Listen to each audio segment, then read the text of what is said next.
El Imperio Romano de Oriente, centrado en Constantinopla, la moderna Estambul, prosiguió durante 1000 años más bajo la forma de Imperio Bizantino.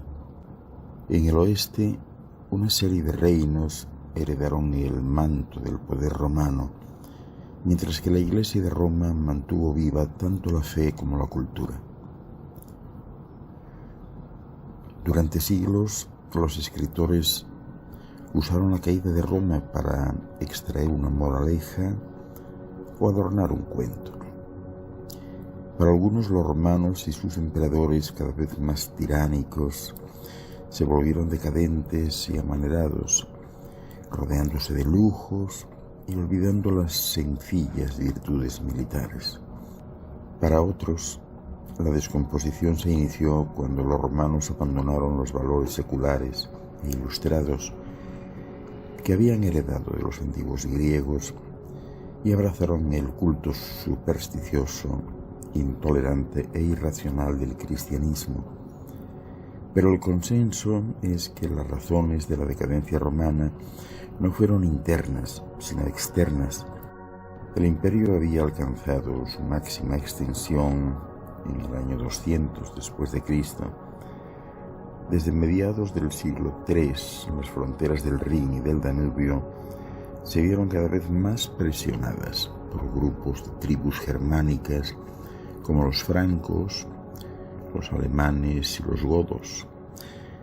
Los romanos se referían a estas tribus como bárbaros, pero de hecho estaban en parte romanizadas, disfrutando de relaciones comerciales con el imperio y sirviendo cada vez más como mercenarios en el ejército romano. Sus incursiones territoriales en las provincias romanas no eran tanto el resultado de ambiciones expansionistas como una respuesta a la presión de guerreros nómadas a caballo procedentes de las estepas del este, como los hunos. Cuando las exigencias financieras para la defensa del imperio no se pudieron cubrir con los impuestos romanos, las autoridades respondieron con la devaluación de la moneda, provocando casi el colapso de la economía. Las dificultades para el comercio y la agricultura provocaron hambruna y desórdenes, mientras un emperador sucedía a otro en una serie de revueltas, guerras civiles y asesinatos. Cierto grado de estabilidad se pudo restaurar a finales del siglo II bajo el emperador Diocleciano y después a principios del siglo IV bajo Constantino. Constantino convirtió el cristianismo en la religión oficial del imperio y trasladó la capital desde Roma a la antigua ciudad griega de Bizancio, que rebautizó como Constantinopla. Desde entonces hubo emperadores separados en Oriente y Occidente. A principios del siglo V, las tribus germánicas atravesaron la frontera y se extendieron por la Galia, es decir, la Francia moderna, España, el norte de África e Italia, estableciendo reinos y obligando a los emperadores occidentales a reconocerlos como aliados. Sin embargo, los nuevos aliados del emperador no se quedaron quietos.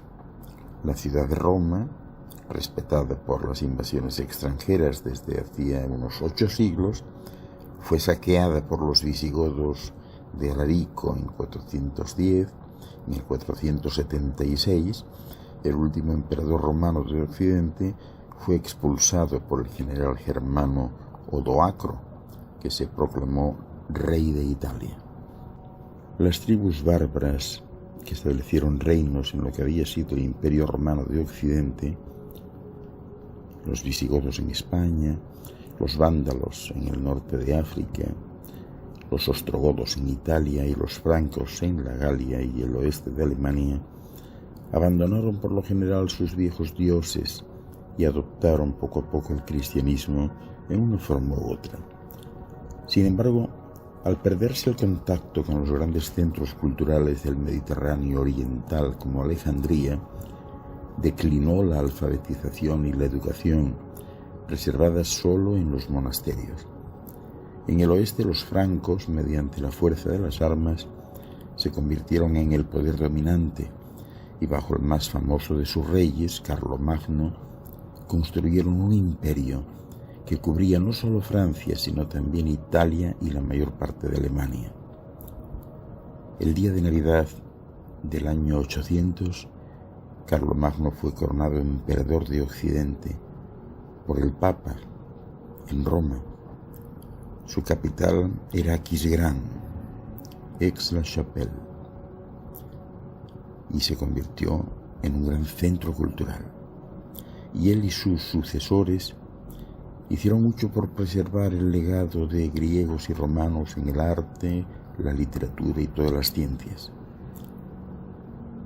En Oriente, el Imperio bizantino experimentó una gran revitalización en el siglo VI bajo el emperador Justiniano, que reconquistó Italia y partes de España y el norte de África, pero su éxito duró poco, y en los siglos siguientes el Imperio bizantino se fue diluyendo poco a poco, primero a mano de los árabes y después de los turcos, pero aún así durante todos estos largos siglos de decadencia, los bizantinos, aunque hablaban en griego, se consideraban como los verdaderos herederos del manto de Roma.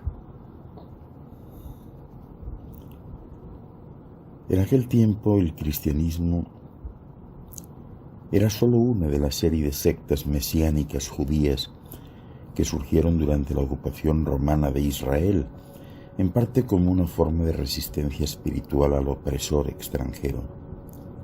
Al principio solo los judíos se convertían en cristianos, hasta que San Pablo empezó a evangelizar a los gentiles en Chipre, Asia Menor, Grecia y por todas partes. Pablo no solo convirtió las enseñanzas de Jesús en un conjunto de doctrinas teológicas, sino que también inició la obra de establecimiento de una Iglesia universal con una organización fuerte y centralizada. El cristianismo, con su llamamiento a los pobres y a los oprimidos, se extendió con rapidez por todo el Imperio romano, pero también se encontró con fuertes antipatías entre los que consideraban la negativa de los cristianos a adorar a los dioses oficiales romanos como una traición contra el Estado. El emperador Nerón usó a la comunidad cristiana como chivo expiatorio del incendio de Roma en el 64 después de Cristo, ajusticiando a muchos de formas muy poco agradables. Pero la mayor parte de las primeras persecuciones fueron estallidos espontáneos de violencia de las masas. Sin embargo, las presiones que empezaron a crecer en las fronteras del imperio a lo largo del siglo III condujeron a una serie de fuertes persecuciones oficiales, siendo la más destacada la de Diocleciano a principios del siglo IV. Al generar tantos mártires, estas persecuciones sirvieron solo para reclutar más conversos. Fue el emperador Constantino quien reconoció que el cristianismo, con su organización jerárquica y control de la lealtad de la población, podía convertirse en una herramienta útil para el ejercicio del poder, y en el año 313 proclamó un edicto de tolerancia religiosa. A partir de ese momento el cristianismo se convirtió por ley en la religión oficial del Imperio Romano y la Iglesia en una extensión del Estado.